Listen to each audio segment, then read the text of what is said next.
Hi. Black holes. We've all heard of them, and I don't just mean that mysterious place where all your loose change seems to disappear to, otherwise known as your children. I'm talking about that region of space with a gravitational field so intense that no matter, radiation, or even light can escape it. There's a joke that astrophysicists like to tell, and it goes something like this. A star walks into a black hole, but it doesn't seem phased. The black hole turns to the star and says, "Sir, I don't think you understand the gravity of this situation." But as with most jokes, it carries a ring of truth to it. Until 2011, astrophysicists were not able to confidently report this phenomenon of stars falling into black holes, but now they can.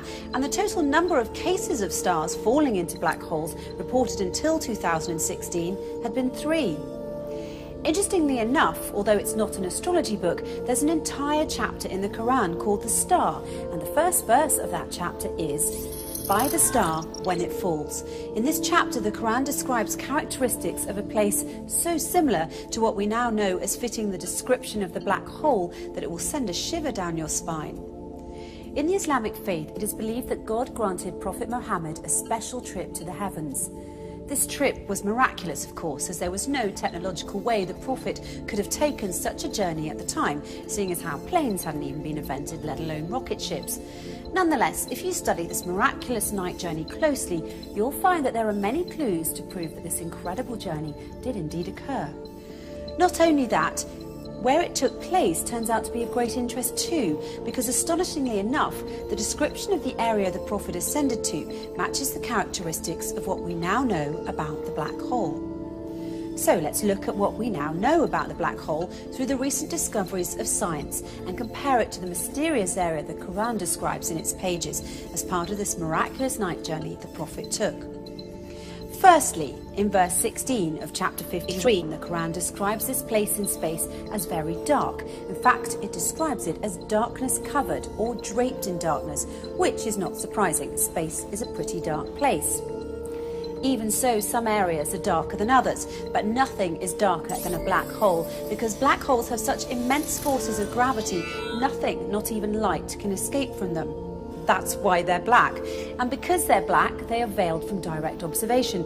They nevertheless reveal themselves indirectly, as scientists have special tools that can help them see how stars that are very close to black holes act differently than other stars because of the immense force of gravity that black holes have, and this helps them identify the location of black holes.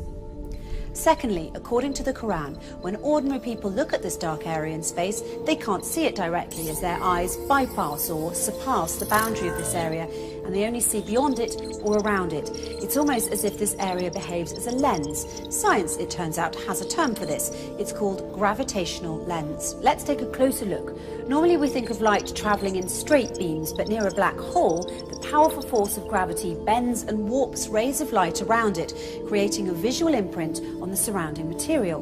Astrophysicists have proved that a black hole bends light to act like a cosmic magnifying glass, giving astronomers a view of an even more distant galaxy behind it. And this, my friends, is what we call a gravitational lens.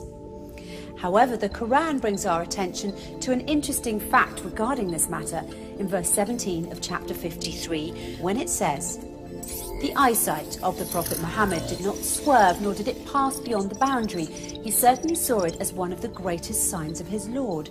Could this verse be alluding to the fact that the Prophet Muhammad actually visited the black hole and looked at it directly? Thirdly, the Quran describes this area's shape, wide at the top with sloping sides and a narrow tube at the bottom, almost funnel-shaped. In verse 14 of chapter 53, when it says, "By the finite jujube tree," it is likened to the shape of a jujube tree, which fits the same description as the one I just mentioned. A black hole makes such a deep dent in space-time, and that's why it appears to look like a funnel. Despite the black hole's effects on the movement of matter and its tremendous suction power, the black hole's space-time dent remains hidden behind its event horizon, and it's always surrounded by an area which does not allow light to escape and therefore cannot be directly observed.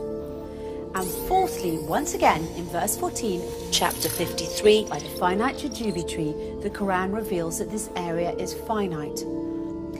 So how does this claim stack up with the science? Until recently, it was assumed that black holes had such an infinite strength of gravitational field that occurs deep within them, ensuring that nothing, not even light, can ever escape them, and a trip into a black hole is a one-way journey. Once you cross the event horizon, the point at which light can't escape, there's no turning back. But researchers such as Georges Poulin, Rodolfo Gambini and Gerard Hooft have recently been able to prove otherwise and show that energy can escape black holes and that black holes are finite. This essentially means that black holes don't end in an infinite density, but rather act as a portal to another universe. The acclaimed British physicist Professor Stephen Hawking supports this claim and further suggested that there could be a way out of the black hole when he famously said, "If you feel you're in a black hole, don't give up. There's a way out. It might have a passage to another universe, but you couldn't come back to our universe. So although I'm keen on spaceflight, I'm not going to try that." In conclusion, the Quran swears by the star when it falls that the Prophet Muhammad travelled through space and reached an area which, according to the Quran, is one of God's greatest signs, an area that is much darker than its surroundings.